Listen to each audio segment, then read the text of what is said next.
कोविड-19 के बारे में बात करेंगे। जैसा कि आप लोगों ने सुना होगा कि कोविड-19 फिर से आ रहा है। अभी इसके कुछ वेरिएंट्स जैसे NB 1.8.1 सर्कुलेट हो रहे हैं और धीरे-धीरे इसकी प्रिवेलेंस बढ़ती जा रही है। ज़्यादा से ज़्यादा लोगों को ये बीमारी अफेक्ट कर रही है। इसके जो सिम्पटम्स होते हैं, सबसे पहले उसके बारे में जान लेते हैं। तो सिम्पटम्स जनरली माइल्ड होते हैं। अभी तक का जो डाटा हमारे पास सामने आया है उसमें सीवियर लक्षण नहीं मिले हैं, जैसे सर्दी, खांसी, बुखार का होना, शरीर का टूटना, बहुत ज़्यादा कमज़ोरी का महसूस होना, सूंघने की और स्वाद की क्षमता में कमी आना, ये सब सारी चीज़ें हो रही हैं। इसके अलावा कुछ केसेस में अगर गंभीरता बढ़ती है तो उनमें सांस की दिक्कत भी पेशेंट्स को हो सकती है। तो क्योंकि अभी तक हमने जितने भी आर्टिकल सर्च किए हैं उसमें इसके सिम्टम्स माइल्ड ही मिले हैं, तो बेटर है कि हम लोग सावधान रहें और इससे डरे नहीं। अब हम इसके बचाव के लिए लेकिन हमें हमेशा तैयार रहना चाहिए। तो हम इसका बचाव कैसे कर सकते हैं?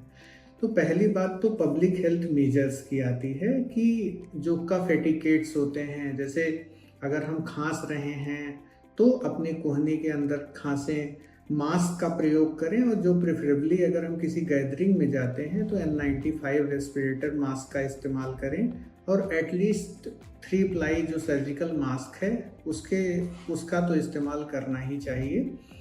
इसके अलावा अपने हेल्थ को बेटर बनाने के लिए, अपनी इम्यूनिटी को बूस्ट करने के लिए रेगुलर तौर पर एक्सरसाइज करना, अच्छी डाइट लेना और ज़रूरत के हिसाब से हमें वैक्सीनेशन भी करवाना चाहिए।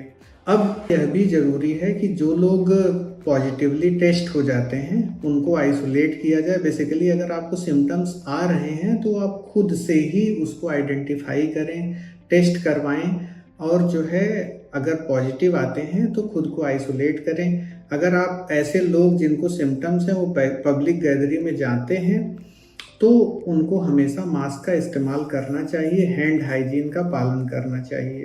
तो वैक्सीन जो है उससे आम जनमानस में आज के ज़माने में काफ़ी भय व्याप्त हो गया है कि वैक्सीन के बहुत सारे साइड इफ़ेक्ट्स हैं। मैं ये नहीं कह रहा हूँ कि नहीं होते हैं, लेकिन जो ट्रायल्स हुए हैं उसमें फर्स्ट डोज आप वैक्सीन के बाद होने वाले साइड इफ़ेक्ट्स को देखा गया है। तो अगर आप पिछली डोजेस को अच्छे से सह गए हैं और कोई प्रॉब्लम नहीं हुई है तो ये बहुत ही हाईली अनलाइकली है कि तीसरी डोज से आपको कोई दिक्कत होगी। बेसिकली इफ़ेक्टिवनेस ऑफ वैक्सीन जो हमारी पिछले 2024-2025 के बाद की जो वैक्सीन अभी रिसेंट आई हैं वह इसके लिए, इस बीमारी के लिए इफ़ेक्टिव हैं। अगर आपको कुछ वार्निंग साइंस जैसे कि सांस में दिक्कत होना, इंट्रैक्टेबल कफ, बहुत ज़्यादा फीवर आना, इस तरह के लक्षण होते हैं तो अपने क्लिनिशियन से संपर्क करना चाहिए। धन्यवाद।